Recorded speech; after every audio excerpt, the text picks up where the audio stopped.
Bueno, pues nada, que me toca a mí. No sé si hemos dado la bienvenida a todos los que habéis venido hoy. Es que hay muchas caras nuevas, ¿eh? Entonces, como no tenemos el tiempo de presentarnos todos, pues os damos una bienvenida general. Esperamos que os sintáis como en casa y habréis vos asistido por el homenaje a algunos que hemos hecho. Está la familia de Lorenza, han venido y de Rosita, y supongo que hay más personas que nos visitan hoy. Así que bienvenidos a todos, ¿vale? Ahora vamos a hacer el sermón. Igual no estáis acostumbrados aquí a un sermón, ¿no? Pero bueno, esperamos que no sea ni muy largo ni muy pesado, ¿vale? Nosotros estamos siguiendo cada domingo unas lecturas que hacemos en una de las cartas que hay en el Nuevo Testamento, en la Biblia, ¿no? Hemos escogido, en estas semanas, hemos escogido una carta que el apóstol Pablo escribió a los tesalonicenses.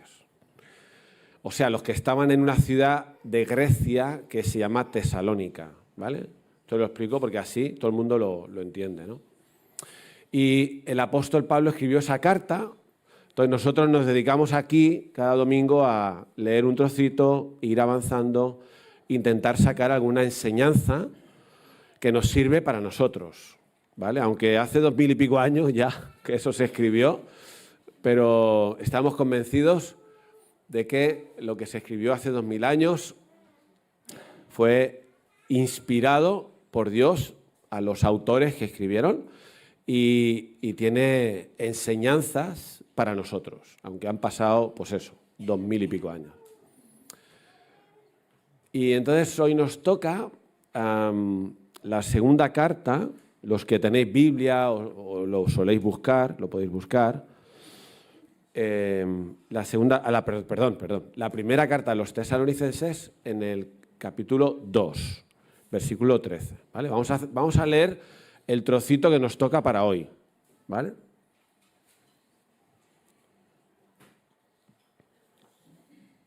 Dice así: por lo cual también nosotros, sin cesar, damos gracias a Dios de que cuando recibisteis la palabra de Dios que oísteis de nosotros, la recibisteis no como palabra de hombres, sino, según es en verdad, la palabra de Dios, la cual actúa en vosotros los creyentes. Porque vosotros, hermanos, vinisteis a ser imitadores de las iglesias de Dios en Cristo Jesús, que están en Judea, en Israel, ¿no? Pues habéis padecido de los de vuestra propia nación las mismas cosas que ellas padecieron de los judíos, los cuales, los judíos, mataron al Señor Jesús y a sus propios profetas, y a nosotros nos expulsaron, y no agradan a Dios, y se oponen a todos los hombres, impidiéndonos hablar a los gentiles para que éstos se salven. Y así colman ellos siempre la medida de sus pecados, pues vino sobre ellos la ira hasta el extremo. Bueno, voy a parar aquí, aunque la lectura sigue. Vamos a parar aquí. Hemos de recordar lo que había pasado en esa ciudad, en Tesalónica. Sabéis que Pablo había hecho viajes misioneros. ¿Os suena esto? ¿No? Y entonces había ido pues prácticamente por todo lo que era el Imperio Romano hablando de Jesús. Y en su segundo viaje, viniendo de la ciudad de Filipos, en Grecia, después de Filipos llegó a Tesalónica. Y allí pues se puso a hacer lo que siempre hacía, a hablar de Jesús. Iba a la sinagoga de los judíos, porque él había sido judío, y aprovechaba que a aquella gente le gustaba el debate para discutir con ellos sobre las Escrituras, sobre la Biblia, sobre lo que decían de Jesús, que los judíos no podían entender. Así que gracias a esa predicación sobre Jesús, hubo gente allí que se convirtieron. ¿Sabéis lo que quiere decir convertirse? Pues significa que hubieron judíos que eran judíos, pero que creyeron en Jesús, cambiaron su pensamiento. Hubieron, dice el texto de Hechos 17, mujeres nobles, que tendrían dinero, y también creyeron en el mensaje que Pablo, Silas y Timoteo estaban predicando allí. Y hubo, dice el texto de Hechos 17, no pocos hombres también. Los hombres no sé si eran nobles o no, pero bueno, las mujeres sí que eran nobles. O sea que se formó un grupo de personas de repente que antes no habían, y gracias al mensaje de Pablo y los misioneros, pues creyeron en Jesús. Qué fuerte, ¿verdad? Yo pensaba, qué fuerte que porque alguien venga a mi ciudad, que no, ¿de dónde viene este señor? O sea, ese Pablo nunca había estado allí, pero se puso a predicar, se puso a proclamar el mensaje del Evangelio, las noticias de Jesús, y hubo gente que respondió a eso. ¿Qué pasó? Que este es el contexto de esta carta. Esto es muy, muy importante entenderlo si queremos entender pues, todo lo que luego vamos a ver. ¿Qué pasó? Que de repente los judíos que se daban cuenta que otros judíos se convertían a Jesús, empezaron a enfadarse y empezaron a alborotar y se hizo como un follón muy grande y fueron a por ellos, o sea, fueron a por los nuevos cristianos, fueron a buscar a Pablo a la casa de Jasón y entonces tuvieron que esconderlo a los misioneros porque era muy, muy violento. El tema se puso muy violento. Recordar que ya en la ciudad anterior, Filipos, Pablo y Silas habían estado en la cárcel por culpa de lo mismo, por predicar el Evangelio, que un grupo de gente crea en Jesús y allí se forma un follón porque a no todo el mundo le gusta eso. Y hubo oposición, ¿no? Entonces Pablo salió corriendo, tuvo que salir corriendo, Pablo, Silas, Timoteo, salieron corriendo. Y entonces lo que pasó es que aquella iglesia que empezaba, que era pequeñita, era una iglesia nueva, pequeña, bueno, pequeña no sabemos, pero nueva sí, era muy reciente. Pablo había estado 3 semanas, dice el texto de Hechos 17, y puede que un poco más, ¿vale? Hasta que ese follón le obligó a tener que irse, se tuvieron que ir, se fueron corriendo hasta Berea, que era otro pueblo. Y en Berea, ¿qué hizo? Lo mismo, porque era muy cabezón. Venga a hablar de Jesús. ¿Y sabéis qué pasó? ¿Sabéis qué pasó? ¿Cómo sigue la historia? Que los judíos enfadados de Tesalónica, cuando oyeron que en Berea también estaba Pablo RQR con su mensaje de Jesús, fueron en AVE, ¡fum! Llegaron allí 80 kilómetros. O sea, hay que tener ganas de perseguir a alguien para hacerse ese viaje para impedir que pudieran hablar. ¿Os dais cuenta? Entonces se fue de Berea corriendo Pablo, ¿y a dónde se fue? A Atenas, allí ya no fueron, ¿vale? Y de allí a Corinto. ¿Ves un poco? Es el contexto, ¿no? Claro, ¿qué había pasado entonces? Que lo normal era que Pablo y los misioneros, cuando un grupo de gente empezaban a creer en el mensaje, se quedaban más tiempo. En Éfeso, por ejemplo, se quedó 3 años, Corinto 1 año y 2 meses.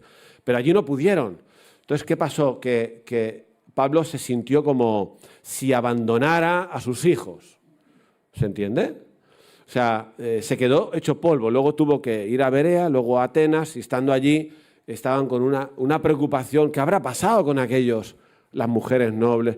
¿Qué habrá pasado? ¿Les habrán pegado? ¿Les habrán hecho daño? ¿Seguirán creyendo? Porque si crees y luego te pegan por creer, igual ya no crees, ¿no? Porque no vamos a ser tontos. Pero esa preocupación la vemos aquí reflejada en este pasaje, luego lo vamos a ver. Entonces, esto explico para que se entienda un poco la cosa. Y la otra cosa importante es que vemos en esta carta, esta es una carta a una iglesia que era ejemplar. El apóstol Pablo escribió muchas cartas y en algunas pues tuvo que corregir muchas cosas a la iglesia a la que él escribía.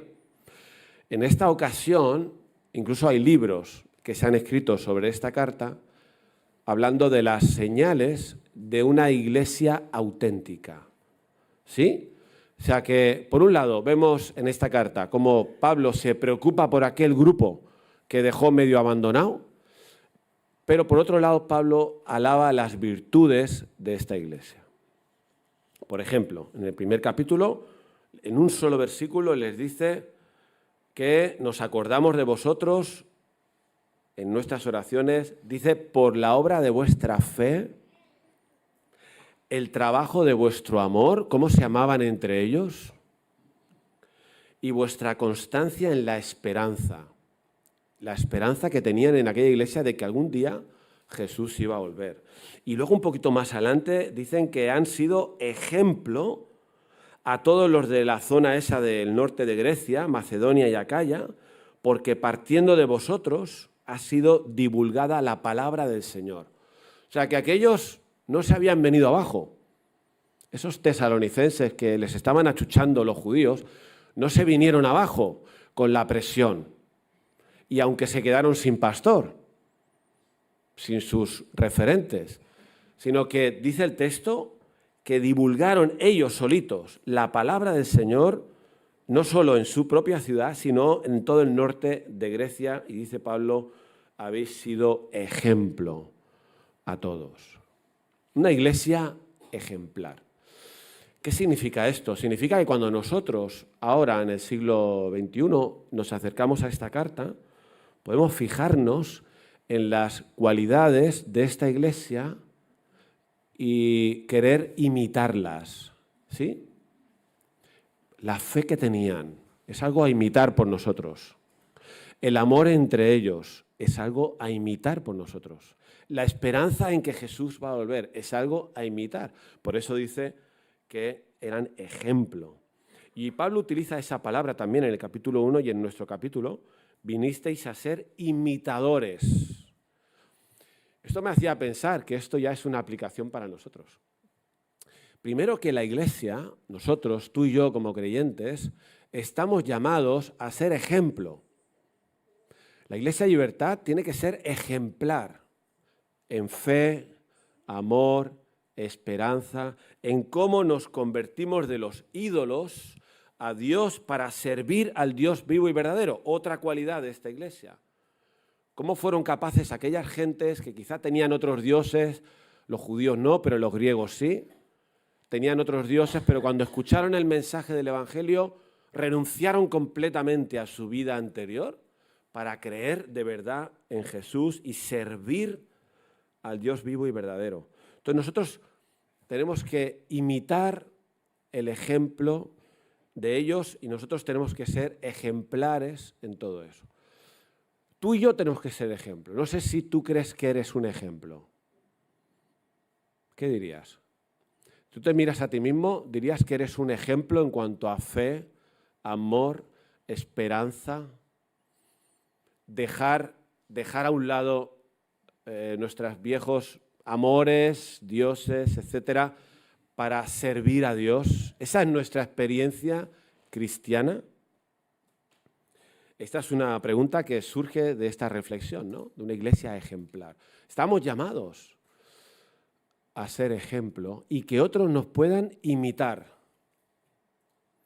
No porque seamos nosotros buenos por naturaleza, no, sino porque estemos haciendo lo que el mensaje del Evangelio produce en nuestras vidas. ¿Nuestros hijos nos pueden imitar en nuestra fe, en el amor entre nosotros? Bueno, esta es una reflexión. O sea, hemos de poder ser ejemplos. Tiene que haber gente que nos quiera imitar. ¿Sabes qué dice el texto? Que los tesalonicenses imitaron la fe de Pablo, porque Pablo, por su fe, también recibió los palos de los judíos, los palos literales, y ellos estuvieron dispuestos también a recibir por su fe. Han imitado a Pablo. Bien, entonces en nuestro texto de hoy hay dos cualidades, otras más, aparte de las que hemos dicho, dos cualidades que esta iglesia tenía y que Pablo alaba y que serían para nosotros una enseñanza a imitar también, ¿vale? Fijaos en el versículo 13. Si nos paramos en el versículo 13, un momento que voy a ver.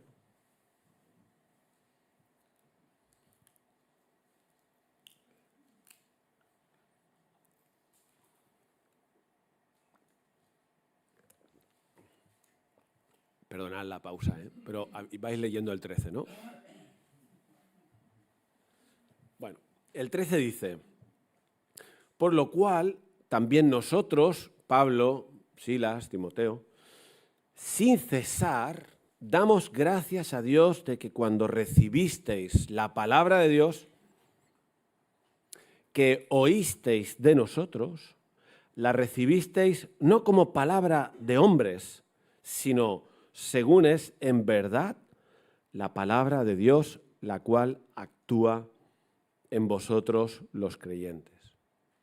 Este es un motivo de alabanza. De hecho, está diciendo que sin cesar damos gracias a Dios de que cuando recibisteis la palabra, la recibisteis como palabra de Dios. ¿Por qué está tan contento Pablo de esto? Porque gracias a esa palabra que recibieron cuando él les predicó al principio, y gracias a que la recibieron como palabra de Dios, pudieron aguantar el tipo y pudieron seguir creciendo. La fe creció, el amor creció, la esperanza creció. Y como él estaba tan preocupado por ellos, resulta que se habían podido sostener gracias a la palabra de Dios. Por eso Pablo expresa, diréis igual un poco exagerado, pero no lo es. Sin cesar damos gracias a Dios de que cuando recibisteis la palabra, ¿a qué hace referencia este versículo? Pues a cuando Pablo llegó con los demás a la ciudad y les predicó el Evangelio. Ellos oyeron la palabra que oísteis de nosotros y la recibieron, pero ¿era palabra de hombres o era palabra de Dios? ¿Quién hablaba cuando hablaba Pablo, o Silas, o Timoteo? ¿Quién hablaba? Ellos, claro. Era palabra de hombres. Eran hombres con carne y hueso que les decían acerca de Jesús, ¿no? Pero Pablo está diciendo que ese mensaje de Pablo, Silas y Timoteo no era de ellos. Ellos solamente estaban transmitiendo un mensaje que Dios les había revelado, inspirado, puesto en el corazón de una manera milagrosa, y ellos estaban transmitiendo ese mensaje. ¿Sí? Y por eso pudieron quedarse sin discipuladores, sin pastores, porque tuvieron la palabra, y la palabra que actuó en ellos. Esta era la manera en la que Pablo siempre actuaba, y eso nos hace también a nosotros plantearnos una pregunta, porque en la misión que tenemos como iglesia, el ejemplo de Pablo en Filipos, en Tesalónica, en Berea, en Atenas, en Corinto, está muy clara, Allí donde iba, hablaba de Jesús, predicaba el Evangelio. Fijaos que cuando llegó a Tesalónica, dice Hechos 17:3, que declaraba y exponía por medio de las Escrituras que era necesario que Cristo padeciese, y algunos creyeron. Tenía que exponer por medio de las Escrituras. El mensaje no era de ellos. No era un mensaje que ellos estaban inventando. Eran las Escrituras, la Biblia, la que tenían del Antiguo Testamento y lo que sabían del mensaje de Jesús. Luego en Berea, cuando fueron corriendo, huyendo a Berea, dice que aquella gente recibieron la palabra, los de Berea, con toda solicitud, escudriñando cada día las Escrituras para ver si esas cosas eran así. Fijaos, en Berea también Pablo predicó la palabra y aquellos de Berea recibieron la palabra con toda solicitud. En Atenas dice que Pablo predicaba el Evangelio de Jesús. En Corinto dice que cuando llegaron Silas y Timoteo de Macedonia, Pablo estaba entregado enteramente a la predicación de la palabra, testificando a los judíos que Jesús era el Cristo. Y se quedó 1 año y 6 meses, yo he dicho antes 1 año y 2, me he equivocado, 1 año y 6 meses, dice, enseñándoles la palabra de Dios.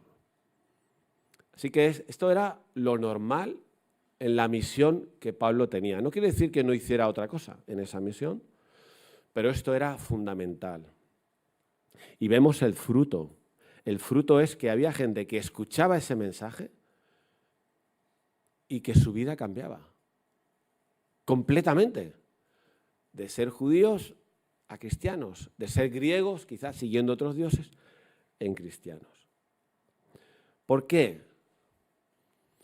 ¿Por qué la predicación tiene ese poder, la predicación del Evangelio, o enseñar la palabra de Dios, en cualquier manera, cuando lo hacemos arriba en la escuela dominical, cuando lo hacemos aquí, cuando tú le enseñas a tus hijos, cuando le explicas a un amigo tuyo que no sabe de todo esto? ¿Por qué esa predicación tiene tanto poder? ¿Por qué? Porque no es palabra de hombres, es palabra de Dios. Nace de Dios. Su origen está en Dios mismo. Es Dios quien ha querido revelar esa palabra.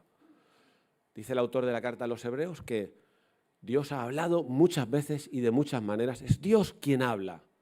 Es Dios quien mueve los hilos. Es Dios quien inspira a los autores de la Biblia a que escriban, respetando su humanidad, porque cada uno escribe según pues, su cultura, etcétera, etcétera, pero el mensaje completo de la Biblia, que es único y que tiene unidad en todo, es así porque es Dios. Es Dios quien inspiró. Y eso lo tenemos escrito también en la Biblia. La Biblia dice, la misma Biblia dice de sí misma, esto podría ser criticable, ¿no? Pero no tenemos otra manera de argumentar. La Biblia dice que toda la Escritura, toda, es inspirada por Dios. Es inspirada por Dios. En griego, por Dios soplada, es Dios quien ha soplado en los escritores para que dijeran lo que decían, en las palabras, ¿no? Para que esas palabras luego lleguen a nosotros y no son consejos de alguien, de un amigo tuyo o recomendaciones. Es la palabra de Dios. Es la palabra de Dios. Dice el apóstol Pedro también en su carta, que dice que tenemos también la palabra profética más segura, a la cual hacéis bien en estar atentos como a una antorcha que alumbra en lugar oscuro, hasta que el día esclarezca y el lucero de la mañana salga en vuestros corazones. Entendiendo, fijaos en esto, entendiendo primero esto, que ninguna profecía de la Escritura es de interpretación privada, porque nunca la profecía fue traída por voluntad humana. No fueron los hombres los que tuvieron la voluntad de escribir, sino que los santos hombres de Dios hablaron siendo inspirados por el Espíritu Santo. Por eso la palabra de Dios, la Biblia, es de Dios. Por eso tiene autoridad sobre nosotros. Como decía, no es un consejo. Cuando yo leo algo en la Biblia, no es un consejo de alguien, de un amigo que sabe mucho, de un especialista, de un filósofo. Es la revelación de Dios, es Dios hablando. Y por eso es poderoso. Es poderosa, es explosiva, es milagrosa. Dice la Biblia misma que la palabra es más aguda que toda espada de dos filos y que entra hasta el interior de las personas para discernir lo que estamos pensando y es capaz de convertir a una persona que es atea en cristiana. Es capaz de curar mis heridas emocionales. Es capaz de darme una nueva identidad. Es capaz de darme un propósito nuevo en la vida. Es capaz de consolarme cuando estoy angustiado. ¿Por qué hoy, en la parte primera del culto, han leído la Biblia? Yo no la habíamos, no sé, los que han preparado, pero ¿por qué han leído la Biblia? ¿Qué tiene la Biblia? Han leído los textos que a ellos les ha hecho bien en momentos de dificultad. Pero eso, si es palabra de hombres, se queda muy corto, ¿no? O sea, si realmente algo impacta nuestra vida, puede transformar nuestra vida, puede consolarnos, etcétera, etcétera, es la Biblia porque es la palabra de Dios. Ahora, fijaos si esto es así de fuerte, ya sé que no estoy diciendo nada nuevo a la mayoría, que en el texto que nos toca, dice que en cuanto a los judíos, versículo 16 de este capítulo en el que estamos, dice que nos impidieron hablar a los gentiles, estamos en el capítulo 2, versículo 16, impidiéndonos hablar a los gentiles para que éstos se salven. Fíjate, los judíos, cuando perseguían a Pablo, querían impedir que Pablo hablara, porque entonces, según en su interpretación, ellos se iban a salvar. No sé si me pilláis, ¿qué quiero decir? ¿Estáis siguiendo? ¿Sí? Por ahí arriba, ¿estáis concentrados? Vale. O sea, lo que está diciendo Pablo es que si Pablo hablaba la palabra, los gentiles, o sea, los que no conocen a Dios, se podían convertir al Evangelio. ¿Por qué? Porque la palabra es poderosa. Dice Romanos que el Evangelio es poder de Dios para salvación. ¿Sí o no? Por eso los judíos querían impedir que hablaran. Cuando hablamos, no estamos hablando cosas normales ni nuestras. Estamos proyectando un mensaje que puede explotar en nuestro interior para bien. No explotar para mal, explotar para bien. No sé esto qué reflexión te hace hacer a ti y a mí. Porque si esto es así, pues por ejemplo, yo tengo mucho interés en enseñarle a mi hijo la palabra de Dios. Es que estoy cogiendo en mis manos, ya sé que es un libro, ya sabemos que es un libro, lo escribieron nombres, pero ahora la reflexión de hoy va por este otro lado.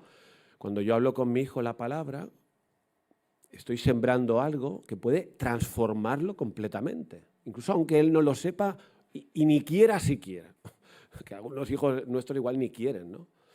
Cuando yo estoy discipulando a alguien, en la iglesia hay varios de vosotros que nos dedicamos a discipular, estoy usando una bomba de relojería en el buen sentido. Suena mal, ya sé que suena mal, pero o sea, estoy cogiendo algo que lo deposito en la vida de otro y eso puede ayudarle, transformarle, cambiarle, consolarle, convertirle, curarle las heridas emocionales, etcétera, etcétera. O sea, no sé si somos conscientes de esto. Cuando alguien viene aquí arriba y predica, da igual quién sea, porque a mí me parece que a veces nos fijamos en, según quién habla, en aspectos muy superficiales, ¿no? Si tiene un tono de voz, otro tono de voz, pero da igual. O sea, lo importante es la palabra. O sea, lo que yo estoy diciendo no importa para nada. Me puedo inventar la mitad y algunos lo creeréis, otros no. O sea, si alguna importancia tiene lo que alguien dice desde aquí, es en el momento en que nos acercamos a la palabra, porque es su palabra, es la palabra de Dios. ¿Se entiende lo que quiero decir? Porque esto es una aplicación para ti, para mí, en el sentido de tener esa expectativa cuando nos acercamos de lo que Dios nos quiere decir. Yo voy a hacer el devocional, lo hago, bueno, ya he leído. No te has enterado de nada, porque vas con expectativa. Es Dios quien habla, no es el vecino. Es Dios quien me está hablando, incluso lo hago en oración. Señor, ¿qué querrás decirme hoy? ¿Qué necesito escuchar? Tú sabes cómo soy, tú me conoces, sabes que si estoy mal, si estoy bien. ¿Qué quieres decirme? Y la palabra se convierte en algo vivo por el Espíritu de Dios, que es quien inspiró esa palabra. Y me gustaría resaltar esta idea, ¿no? Y esto nos tiene que convencer a ti y a mí de leerla. ¿Por qué no leemos la Biblia? Somos cristianos, pero ¿por qué no leemos la Biblia? Quizá porque a lo mejor hemos olvidado este concepto, ¿no? De qué es la palabra. O sea, igual que te tomas una medicina para curarte y no lo piensas y dices, ostras, tienes fe en la medicina, ¿no? Me va a curar. Pues la palabra, tenemos que tener fe en la palabra. Porque cuando recibimos la Biblia como palabra de Dios, ¿qué dice Pablo en el versículo que hemos leído? La cual... ¿Cómo acaba el versículo 13? La cual actúa en los creyentes. La palabra de Dios actúa en el creyente cuando el creyente entiende que eso viene de Dios. Y por eso una de las grandes señas de identidad del protestantismo es la sola escritura, ¿no? Y el huir de otras autoridades humanas que no son la autoridad que viene de Dios. Para mí la Biblia es lo que decimos autoritativa, ¿se entiende esta palabra? Porque es Dios quien habla. Si fuera yo, o fueras tú, o fuera... Para mí no... Bueno, un buen consejo siempre lo puedo recibir, pero tiene autoridad en mi vida porque es Dios quien me habla.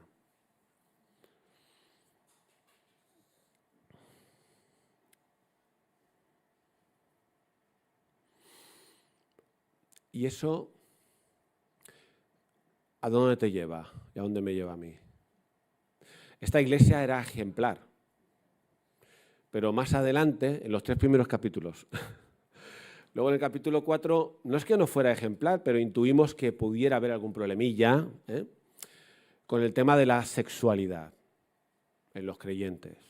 Quizá por viejas costumbres, porque Pablo tiene que decirles que huyan del pecado sexual, que huyan de eso y que sepan tener su matrimonio decentemente. Por ejemplo, les dice eso.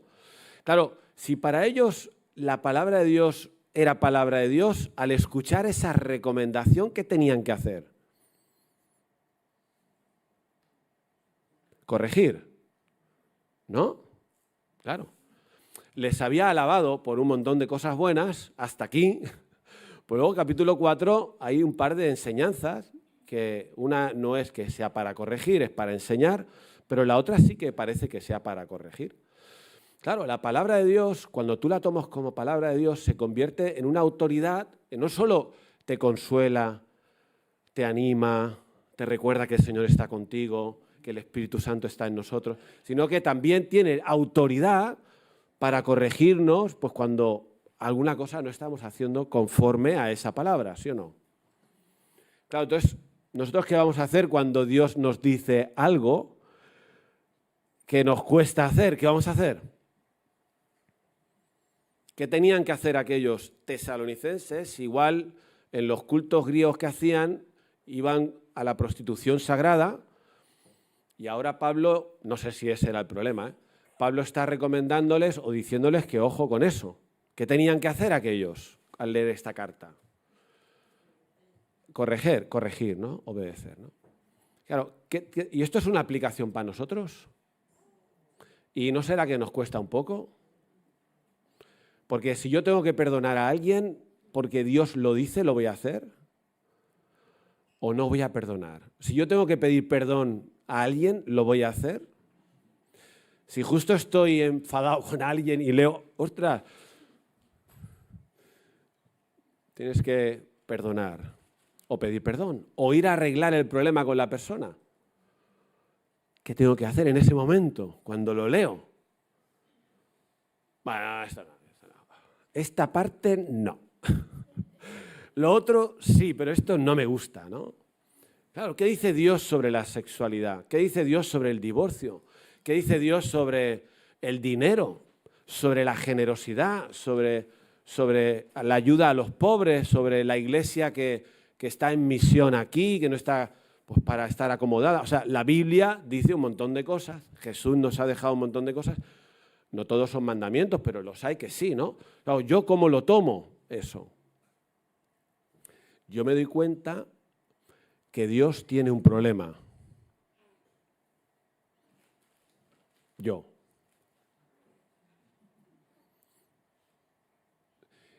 Que pienso, a veces, no sé si a ti te ha pasado alguna vez, pero yo lo veo. Pienso que puedo oír su palabra y no hacer lo que dice. Y sigo tal cual. No me lo tomo como algo que me confronta, que me está diciendo, oye, Rubén, esto que estás haciendo no está bien. Tienes que cambiarlo. Te haces el loco, mira para otro lado, o lo justificas, o lo minimizas, o le echas la culpa a otro. Somos expertos, ¿no?, en quitarnos de encima la responsabilidad cuando hay un problema que solucionar. Pero este énfasis que estamos viendo esta mañana, nos recuerda todo esto que estamos diciendo ahora. La segunda cualidad, esta será más corta, la segunda cualidad que Pablo alaba de esta gente es que, versículo 14, estuvieron dispuestos a sufrir por Jesús. Quedaros con esa idea. Porque vosotros, hermanos, vinisteis a ser imitadores de las iglesias de Dios en Cristo Jesús, pues habéis padecido de los de vuestra propia nación las mismas cosas que ellas padecieron de los judíos, los cuales, los judíos, mataron a Jesús, mataron a sus profetas, a nosotros nos expulsaron y no agradan a Dios, sino que se oponen, impidiéndonos hablar a los gentiles.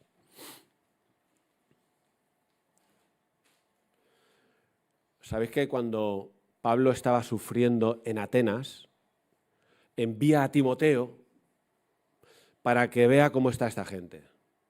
Y luego se queda muy bien porque las noticias son buenas. Por eso dice la fe que tienen, el amor que tienen, etc. Pero él les recuerda que envió a Timoteo para que nadie se inquiete por esas tribulaciones, porque vosotros mismos sabéis que para esto estamos puestos. Porque también estando con vosotros os predecíamos que íbamos a pasar tribulaciones. Esta es la segunda cualidad de esta iglesia. Recibieron la palabra como palabra de Dios, que actúa en los creyentes. Y fue tan fuerte el resultado de esa palabra en la vida de aquellos tesalonicenses que empezaron a pegarles y no se bajaron del burro. Estuvieron dispuestos a sufrir por causa de su fe en Jesús. Esta es la segunda cualidad que Pablo alaba de la iglesia. Nosotros no, creo yo, que no vivimos en otros lugares del mundo donde por causa de la fe, el mes que viene vamos a tener aquí a Iván Carra, que es uno de los responsables de Puertas Abiertas, y seguramente nos va a contar alguna historia difícil de escuchar. Pero hay países donde gente que cree en Jesús muere por eso, o va a la cárcel por eso, o los torturan por eso, o pierden el trabajo, o son rechazados por la familia. Ahora, ¿cuál es la aplicación para nosotros? Sí, ¿estamos dispuestos a sufrir por causa de Jesús, o a la más mínima que se nos complique la historia vamos a tirar la toalla? Y eso significa que hemos de estar dispuestos a sufrir por haber predicado el Evangelio. ¿Se entiende lo que digo? O sea, el problema que tenía Pablo y los misioneros no es que porque eran muy feos que les pegaban. No, es porque predicaban un mensaje. Y como predicaban el mensaje, les pegaban. Claro, la enseñanza, volviendo atrás, es la iglesia, nosotros, estamos llamados a predicar el Evangelio, a hablar de Jesús. Y ahí entonces es cuando tienes que estar dispuesto a recibir lo que sea. No pierdas la esperanza porque la palabra de Dios es tan fuerte que puede hacer que una persona conozca a Cristo por esa palabra. Puede que haya alguien que diga, no, vaya tontería me estás diciendo. Bueno, ¿estás dispuesto a asumir ese riesgo y sufrir lo que haga falta por Jesús? Porque esa es la segunda enseñanza para nosotros que hemos de aplicar 21 siglos después. ¿Sí? La primera es que recibieron la palabra de Dios como palabra de Dios. Y la segunda es que estuvieron dispuestos a sufrir las consecuencias de predicar esa palabra. Y por último, la tercera cosa que podemos aprender nosotros ya no tiene tanto que ver con las cualidades de esa iglesia, sino con las cualidades de Pablo en su relación con ellos. ¿Verdad que hemos dicho al principio que Pablo estaba muy preocupado por aquellos tesalonicenses? Me he ido corriendo de allí, los he abandonado, los he dejado tirados. Dice en el capítulo 3 que no pudiendo soportarlo más, envié a Timoteo para que supiera de vuestra fe. 2 veces repite, no pudiendo soportar más el no saber de vosotros, ¿no? ¿Qué podemos aprender nosotros de eso?